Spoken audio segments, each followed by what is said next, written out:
Ada apa dengan tempat ini?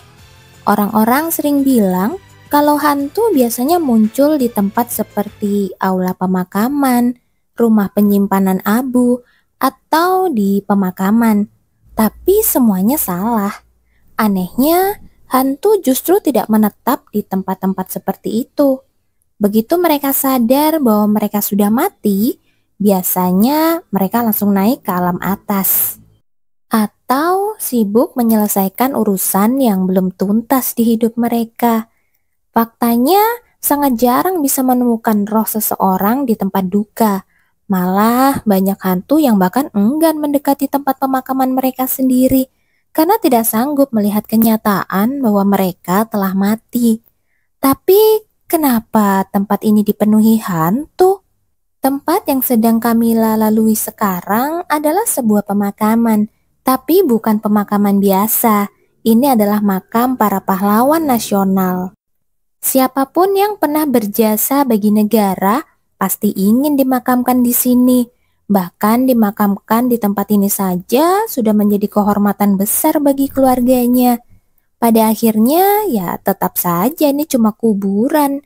Apa gunanya berkontribusi pada negara kalau akhirnya hanya jadi arwah gentayangan di makam ini, terjebak dengan penyesalan mereka dan tidak bisa pergi dengan tenang? Bukankah justru karena mereka belum puas dalam hidup, belum cukup berkuasa, atau belum mencapai apa yang mereka inginkan, mereka jadi tidak bisa menerima kematian mereka sendiri? Kamila tidak memperdulikan suara-suara hantu yang bernyanyi di sekelilingnya. Kalau dia sampai menanggapi, mereka pasti akan menempel padanya, mengira telah menemukan seseorang yang bisa diajak bicara. Jadi Kamila hanya mengikuti jejak Darin yang berjalan di depannya. Tempat yang dituju Darin bukanlah makam biasa. Bisa dibilang ini bagian yang lebih mewah. Sekilas saja terlihat bahwa di sini adalah tempat peristirahatan orang-orang berpangkat tinggi. Semakin naik menuju dataran tinggi, jumlah makam pun semakin sedikit. Hari ini cerah sekali. Sinar matahari yang menyinari makam terasa sangat hangat. Kenapa aku harus berkeliling di tempat seperti ini justru di hari yang begitu indah? Nona Kamila. Beberapa saat kemudian Darin berhenti dan memanggil Kamila dengan suara pelan. Saat Kamila mengangkat kepala, ia melihat seorang pria paruh baya sedang duduk santai di tepi sebuah makam. Yang mulia, Darin segera melangkah mendekat dan berbicara dengan hati-hati padanya. Lalu arwah pria paruh baya yang tadinya memejamkan mata itu perlahan membukanya dan menatap Kamila. Jadi dia anaknya. Benar yang mulia.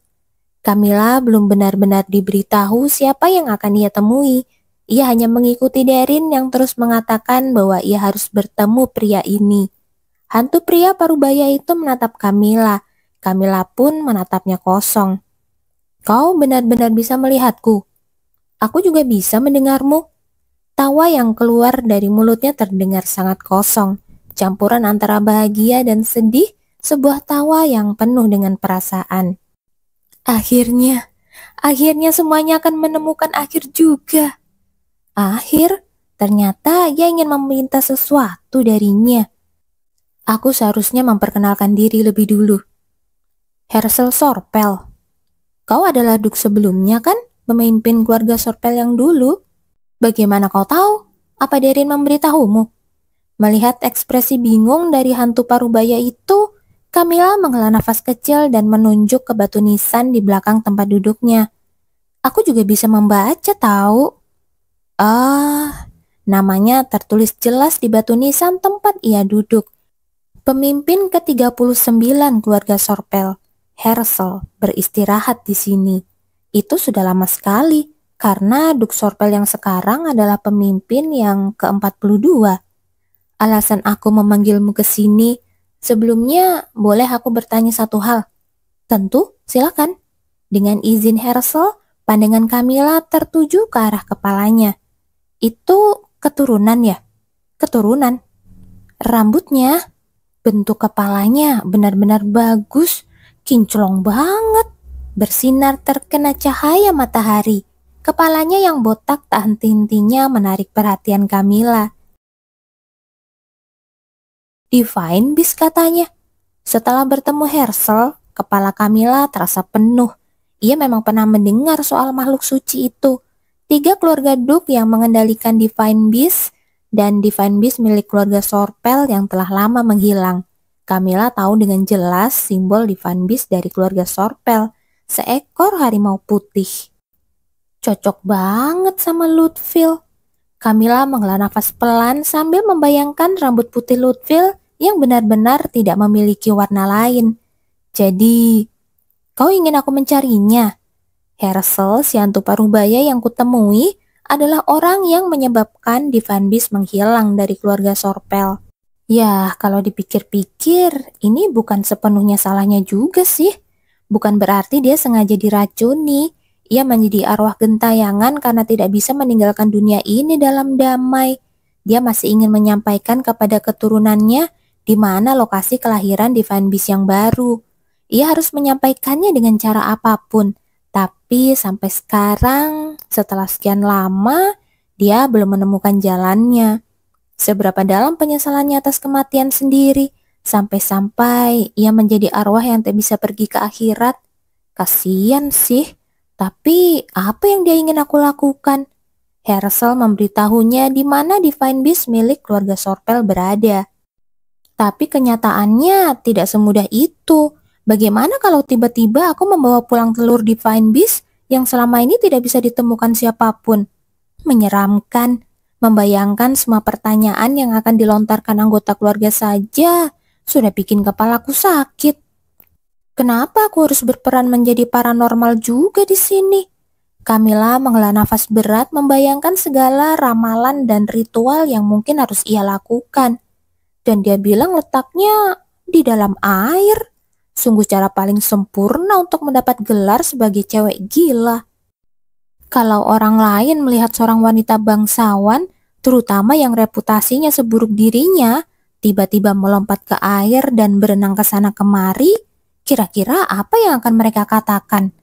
Camilla menekan jarinya kuat-kuat ke dahi yang berkerut.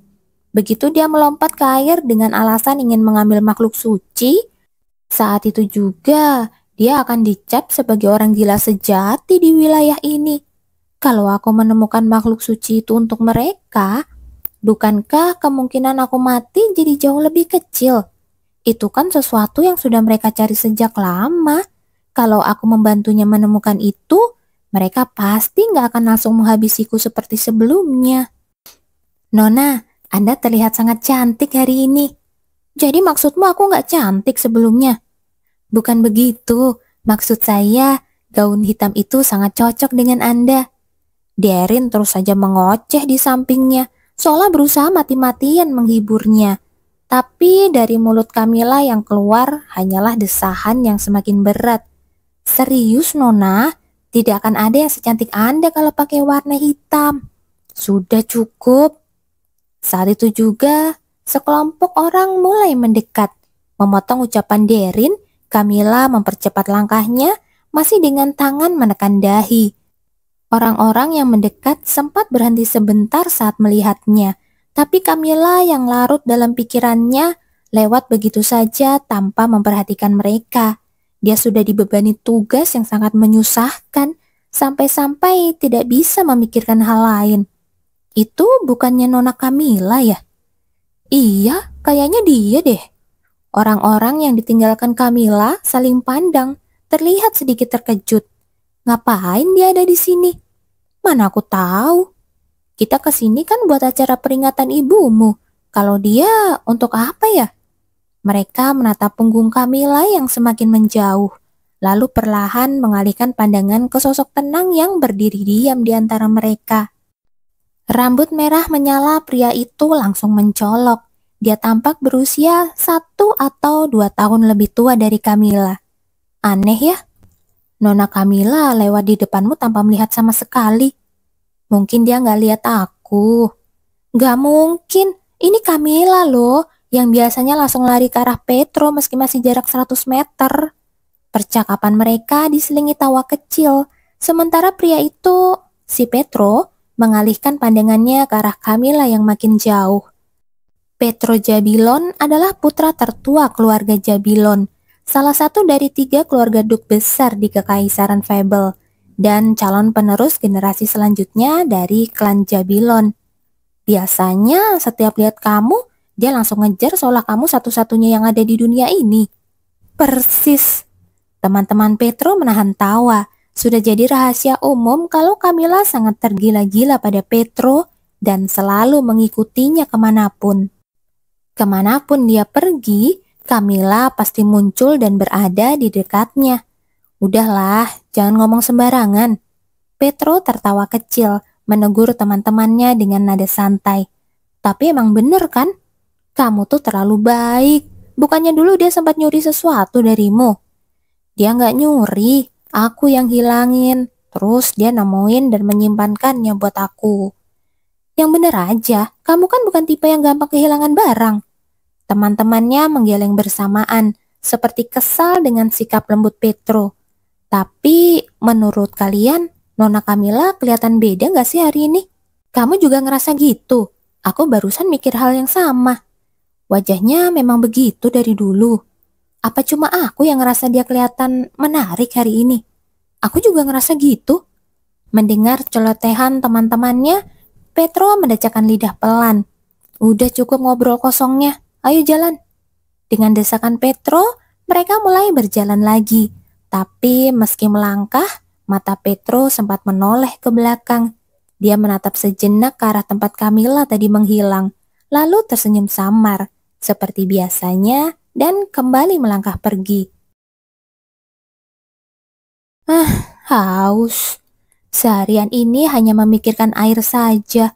Larut malam, Camilla terbangun dari tidurnya dan perlahan duduk. Karena terus memikirkan bagaimana cara mengambil telur Divine Beast dari dalam air, dia tidak bisa tidur dengan nyenyak.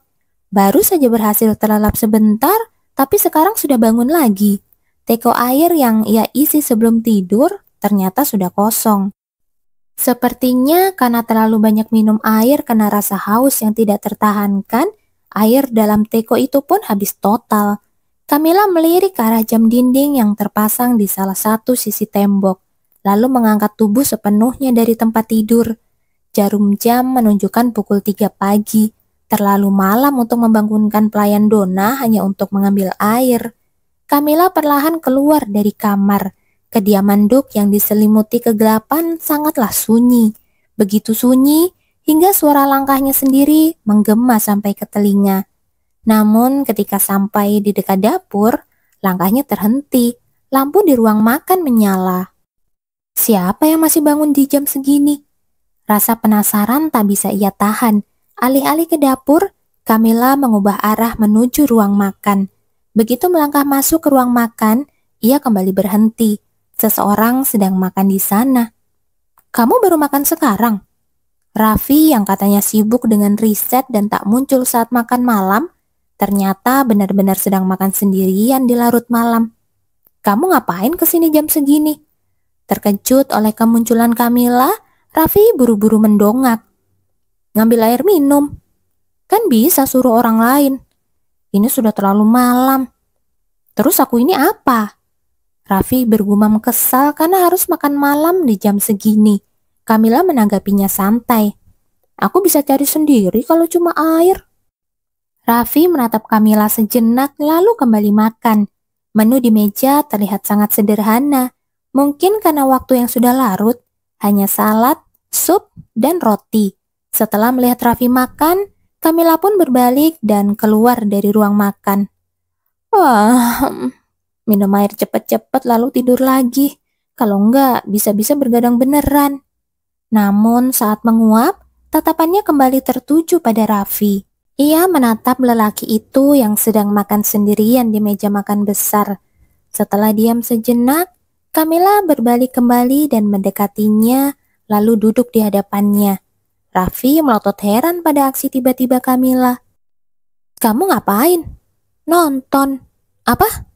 Aku suka nonton orang mukbang. Mukbang? Apa itu? Udah, makan aja. Camilla benar-benar tampak seperti ingin menonton Raffi makan. Ia menumpukan dagu di tangan dan matanya tertuju ke Raffi.